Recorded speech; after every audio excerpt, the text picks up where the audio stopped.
This is Kaleidoscope, presented by Cameron Video Productions. Hello, and welcome to Kaleidoscope. I'm Sarah Cameron. Coming up, what one boy's fascination turns into decades later.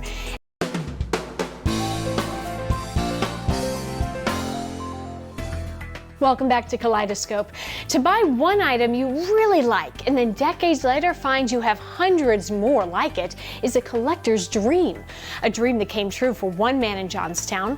One superhero really appealed to him as a boy, and now not only does he have an amazing collection of things you wouldn't even think of, but the stories to go with it. My mother was raising, 4 kids on her own, and she wasn't making a whole lot of money at the time, and whatever she could buy me, I treasured. So most of the things that are really, near and dear to me are things that she bought for me as a child. One particular item, back in the mid '70s, it was a AM radio, and I have it over here on the table. AM was the only radio at the time, and it was made in kind of like the figure of Spider-Man, the bust outline of Spider-Man. And I saw it at GB's store, up in Richland, and I looked at the price on it, and it was high. Even at the time, I think it was probably like a $25 item or something like that, and it ended up under the Christmas tree that year. So that one's close. Well, when the first movie came out, 19 years ago, I thought it would just be funny to get a decent Spider-Man costume and just sit in the theater and watch the movie and pretend like I wasn't wearing it.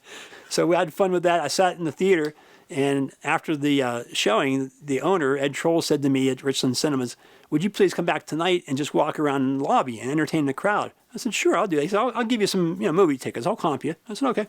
So I walked around, and some people started asking me, "Well, do you do birthday parties?" And I said, "No, I never have, but why not?" I've been at Bent Wookie Comic Shop in the West End every year for Free Comic Day since that year. Different places would have me. Bob's Cause would have me for events. The Arts Center would have me for, and they still have me up there for their Log Cabin Arts Festival. The local newspaper did an article on me one year because I was doing their New Year's event as the character, and I said, "Well, you can't call me Spider-Man. I'm not, licensed, or whatever."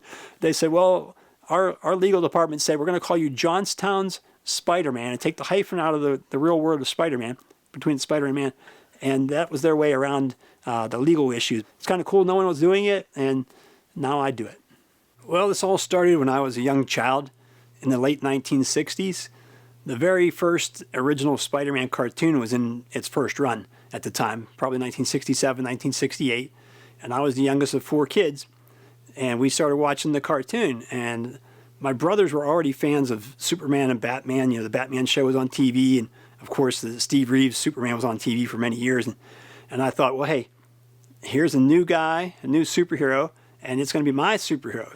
Well, shortly after that, my brother came home from the store one day, and he had a gift for me. He threw it on the table there, and it was a Spider-Man comic book.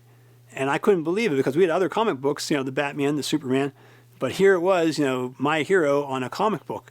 I couldn't believe it. I wrote my name all over the comic book. I drew all over the comic book. I cut pictures out and pasted on my bedroom wall, and I still have that comic book today.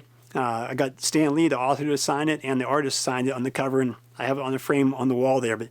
But that was the start of my collecting. Once I knew there was a comic book, I wanted more comic books. There's a man by the name of Brad Douglas, and he's the owner and creator of a website called the Spider-Man Crawl Space. And it's been around for probably 23 years, something like 1998 he started it. And he has different videos that he does live with some of his staff and things like that. They review comics, they review video games related to Spider-Man. So in the second show, he contacted me to see, because I had sent some pictures to him, and he wanted to do a show with me. So the second show was just as long as the first one. It was about an hour and 45 minutes, but it was all me that time. I didn't expect to talk for an hour and 45 minutes, but with my deep connection and my emotional connection to the character and all the different cool things that I've been blessed with meeting Stan Lee and meeting some of the artists and some of the stories of being in on the ground level of Spider-Man as he, was getting popular in the world and collecting things.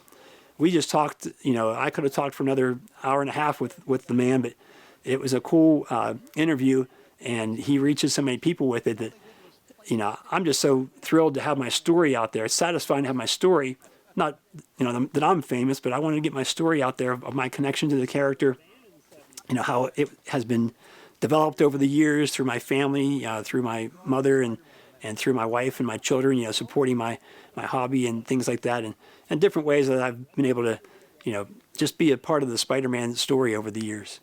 You're going to see some things from the 1960s, the 1970s. I kind of cut it off at the late 70s for my table here. But you're going to see a wide range of things. You're going to see some model kits. You're going to see some board games. You're going to see some action figures. And you're going to see some drinking glasses. And you're going to see some rare promotional pieces as well. So you're going to see a whole bunch of different things on the table. And Halloween costumes, I have several of those on the table. So those are the kind of genres that you're going to see. Some of my items are permanent in this room on the wall and frames.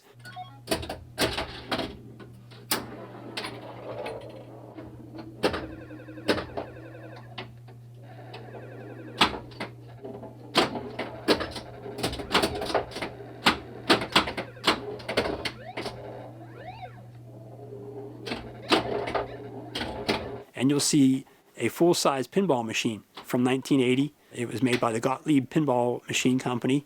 And I have a rare piece that goes with that. It's an unused play field where the ball normally travels around when you play. No part has ever put on there, none of the bumpers, none of the flippers or anything. And it's unused 40 years later, unused and never touched by a part or put into a machine.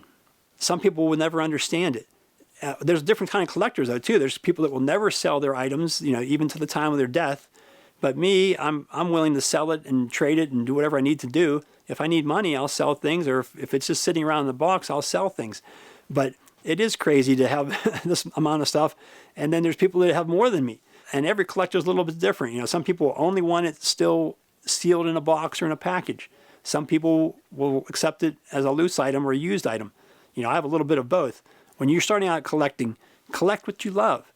Don't think about monetary value. Don't think about what's this going to be worth in 10, 20 years. It doesn't matter what it's worth. If it's what you love, collect it. That's what I did.